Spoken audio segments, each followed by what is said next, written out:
So the future of business. I sometimes we are hearing about sustainability and we see these colorful slides, right? And it doesn't really tell us much about business. I mean, it's 17 goals. They are about a lot of topics, but what does it really mean to be a business of the future? I mean, we know many of the challenges. We're gonna need 70% more food by 2050. We're gonna be more than 2 billion more people by 2050. The amount of land per capita in the world will be much smaller by 2050 than it is today, with all the complication it will have. Most of you listening to this have already heard it so many times. But anyway, when we are talking about business, we need to have some sort of guidance, right? So we have two sets of guidance when we are working with business in the UN. We have the 17 goals, the sustainability, the SDGs, the Sustainable Development Goals that goes towards 2030, and then we have the human rights, the 10 principles, the UN 10 principles for business, responsible business. And these are the 4 areas you see here, the 10 principles, 4 areas: human rights, labor, environment, and anti-corruption. And these were the 20 years ago when the UN Global Compact was formed. There was no sort of system on how to work with sustainability or CSR, or what it was called back in the days. And Kofi Annan said, okay, we need to create something, we need to create a movement for companies, the largest movement in the world that does something more than just creating growth and jobs, which was the sort of business for business paradigm. The business of business is business was the sort of idea back then. And then the question is what could we expect from companies to do in order to be a positive force in societies? Since then, the UN Global Compact, the largest initiative for sustainable business in the world, UN organization, but also member organization, I'm representing the Norwegian office, has grown to 21,000 members, 18,000 of them being companies. We see that to sort of simplify the Sustainable Development Goals into business, the question is, so what is it really about? We could simplify it and say there is a shadow side. So you have all heard about, not have a negative footprint, do no harm. That's the minimum for the business, right? Don't hurt the nature, don't hurt the people, don't hurt the society around, or the climate on emissions. But then, of course, we have the sunny side where you can earn money and at the same time make sure that you're improving the world, supporting humanity and the planet, to put it boldly. So we are talking about responsible business and sustainability as a business opportunity. That is an opportunity both for society and business.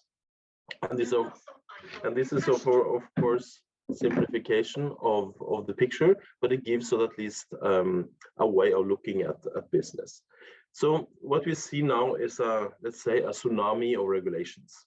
So the politicians has finally got into the area of climate, nature, human rights, and we see that European politicians, Norwegian politicians, other countries are saying we need to have some really clear guidelines, being it on human rights in the value chains, the new transparency law in Norway, openness-loven, or the new reporting, what are the standards for reporting, who should report.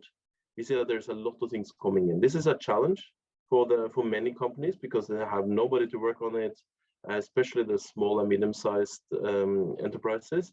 But it's generally a good thing, right? Because it's just like GDPR or other sets of rules that are becoming law. Of course, we have to comply with that, and it's possible. But now there's just so many things coming at the same time, and this is important. Now that's the sort of the first step for many companies to just adapt to what they actually have to adapt according to the law.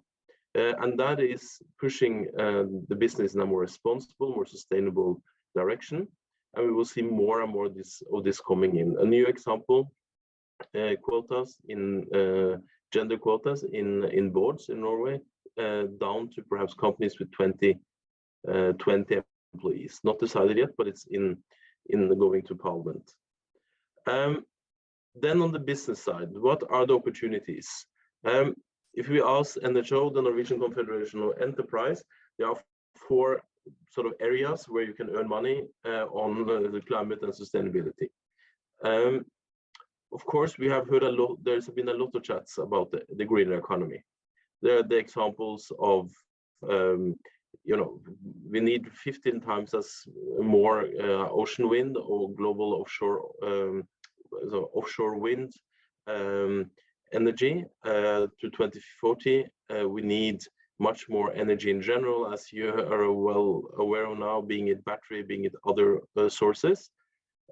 But perhaps the 3 other areas is something that is being spoken less about. So, of course, a more international economy, as we see on the blue side here, is of something Norway always talks about. But the current trend, you know, Davos last week in World Economic Forum, they are talking about decrease in international cooperation. You know, global trade becoming international security issues instead of a good, you know, something you do also with your enemies, not only with your friends. But then, of course, for us, and this is where we are now getting closer to biotechnology. So, I mean, the digitalization of the economy is important. How do we going from owning to renting, and how do we actually do the greener economy in a better way, right? So here's one of the good examples. We're going to need 70% more food until 2050. But currently, I think the number is a bit better now, but it's between 2 and 5% of all food comes from the ocean, depending on the numbers you use. But that means that 95% comes from land, right? And how is that going to be possible when you're going to need more people on the ground? And it's both, of course, on the producing perhaps meat, plants, other things in a better way, but also in labs, of course. But of course, also now we're going to see an increase of temperature that biotechnology can help us adapt crops, adapt seeds, adapt different kinds of food to the temperatures we're gonna see. Here's some other examples. You see there is, you know, the car sharing opportunity to 2023 is actually increasing 20% by the year. So, and you already feel it. There is new applications for renting a car for an hour or two, like Hire and Otto in Oslo and the largest cities of Norway.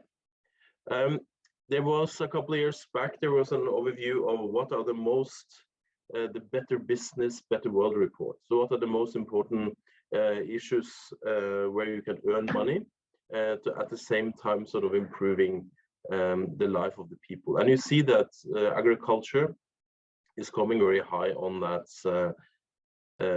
agenda. And in this column here with food and agriculture, it also includes the aquaculture, right? The fish side, and also, for example, seaweed and all the other opportunities that the ocean gives.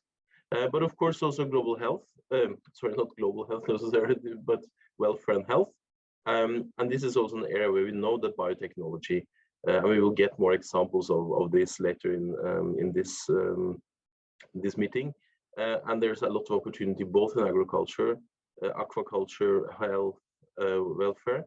There is so many things that can be done in order to improve the way we're doing it and better the different kinds of technologies we are using, of course. So I thought it's good to just give us sort of very brief introduction in the beginning. I'm happy also to have a chat about this. But I think what we are seeing now is that